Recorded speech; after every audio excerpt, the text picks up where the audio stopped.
Hello,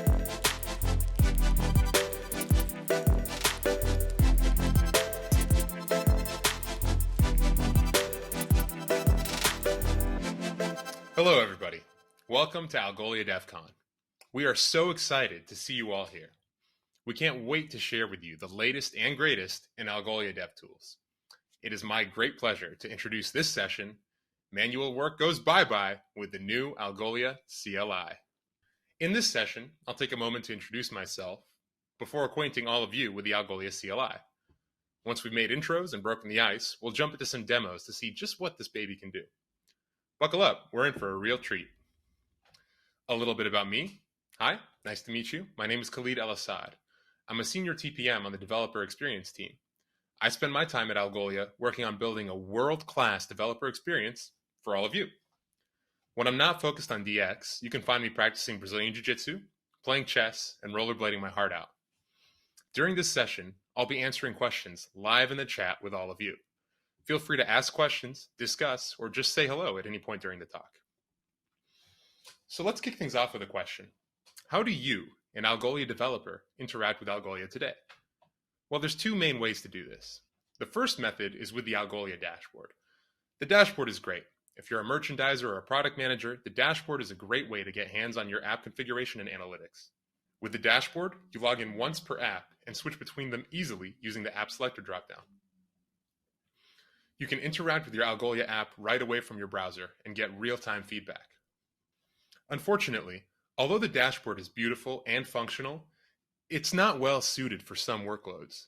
Batch jobs, like copying many indices from one app to 3 others, is going to take you some time. It's also going to take lots of clicking, both inside the dashboard and outside, to manage all the uploads and downloads. So for batch jobs, you might prefer the Algolia SDKs or our API clients. These handle larger workloads very well. With the SDKs, anything you can script, you can do, and you can do at scale. Naturally, the SDKs lend themselves well to any sort of task automation and scheduling. It's easy to get a program to run at a certain time or to trigger it to run with a specific event. What the SDKs don't do so well is provide real-time interactivity. Whatever it is you're trying to do with them, it's going to take a bit of time to reference the docs, implement, test, and run, especially if you're using a compiled language. Once the code is built, running it is very fast, but if the task is manageable from the dashboard, then it's a decent amount of extra work to do the same task via the SDK. The SDKs are also language specific, meaning that scripts written in one language won't translate directly if they need to be consumed by a codebase or developer using a different language. So, this got everyone on the developer experience team wondering, is it possible to provide you with all the benefits and none of the drawbacks of both the SDKs and the dashboard, all from one dev tool? Introducing the Algolia CLI. The Algolia CLI combines the computational power and automatability of the API clients with the human-friendly app login management and real-time interactivity of the dashboard. Plus, it's open source under the MIT license, so you're free to modify it however you like.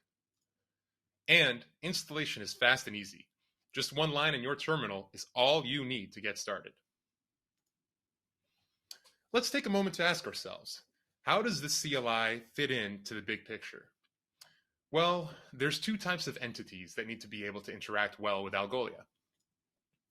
The first is users, developers like you all, and also marketers, e-commerce managers, other business users. The second is third-party apps, anything from, consumer-facing web apps to nightly data ingestion scripts.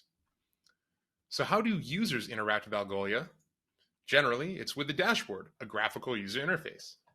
How can third-party applications interact with Algolia? With the SDKs, via an application programming interface. So where does the CLI, or a command line interface, fit?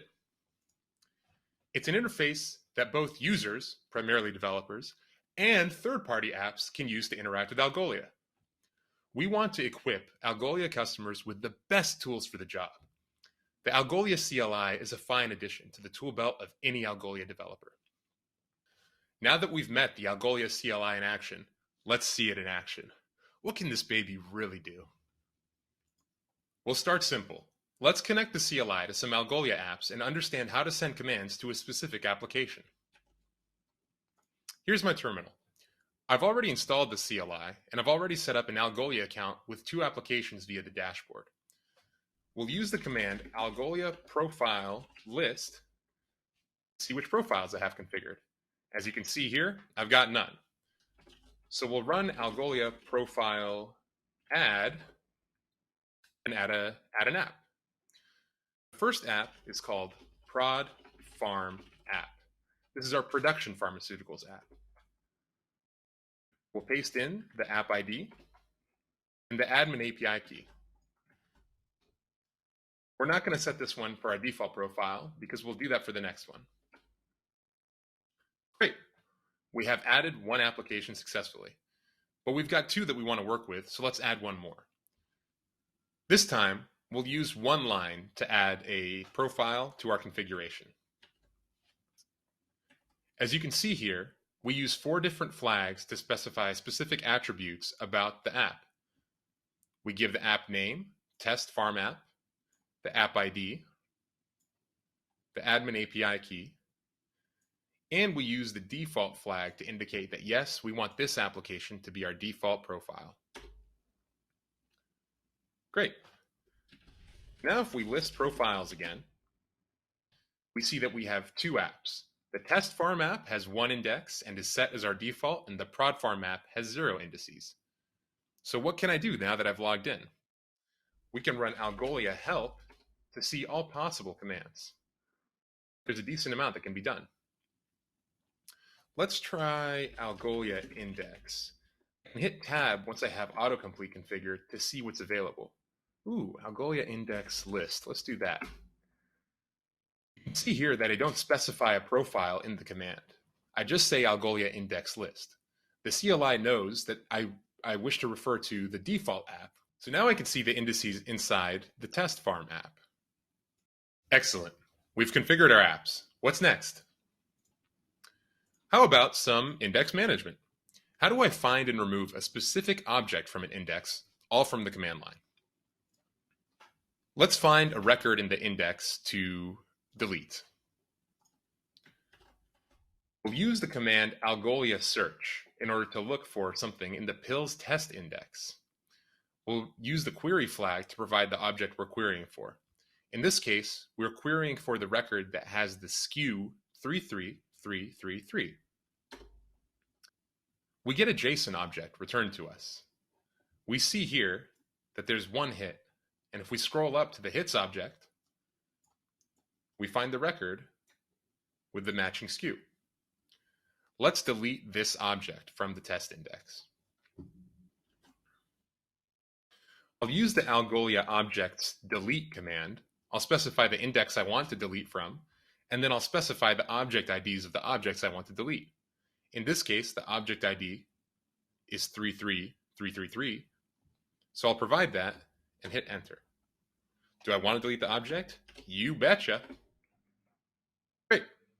So now if I run that same search command from before,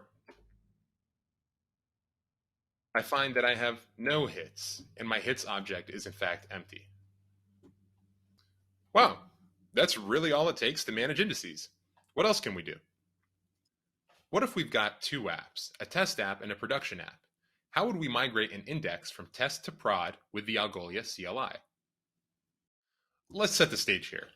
You're getting something set up in one environment. This is your test environment. You tweak and fiddle, and finally you have a well-configured index. Time to migrate the index to the production environment so your customers can benefit from the changes. Let's make that happen. First, let's see what indices we have available with the Algolia index list command. We're going to migrate this index to the prod farm app. Are there any indices in the prod farm app? In order to find out, we'll do the same command as before, but we'll provide the profile prod farm app. We use the -p, which is shorthand for the profile flag. No indices there. Let's see what the objects browse command does. Given an index, it returns every record in that index. That's a lot of data. What I want to do is pipe this directly into an import command in the other profile, our production app. In one line, it looks like this. What is this command doing? First, it provides the same output as before, but then using the pipe character, I import to the pills prod index in the prod farm app profile. What does this capital F and hyphen mean? The capital F is a flag to specify what file Algolia objects should import from. And when I provide F with a hyphen, it tells Algolia to read from the standard input as opposed to reading from a specific file. When I run this, the output of this command is piped into the input of this command, and a new index is generated on the pills or on the prod farm app. So now, if we run Algolia index list and we provide the prod farm app profile, voila, we see the index is copied over there. Let's run a search on the test index and then search for the same thing on the prod index to make sure we're getting consistent results. We'll search for 741 on the test index. We get one hit, SKU 741.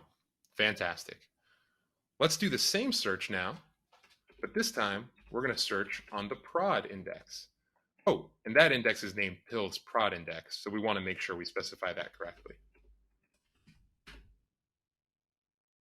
We get one hit, and that is the 741 SKU. Excellent. All it took was one line to get the job done. All right, now the training wheels come off. Can the CLI help me prevent a faulty configuration from degrading my app's search relevance? Say I want to make sure that when I search for a specific SKU by its number, the first result I get is the index record whose SKU exactly matches the query. If I get anything else as my first result, I'm not happy.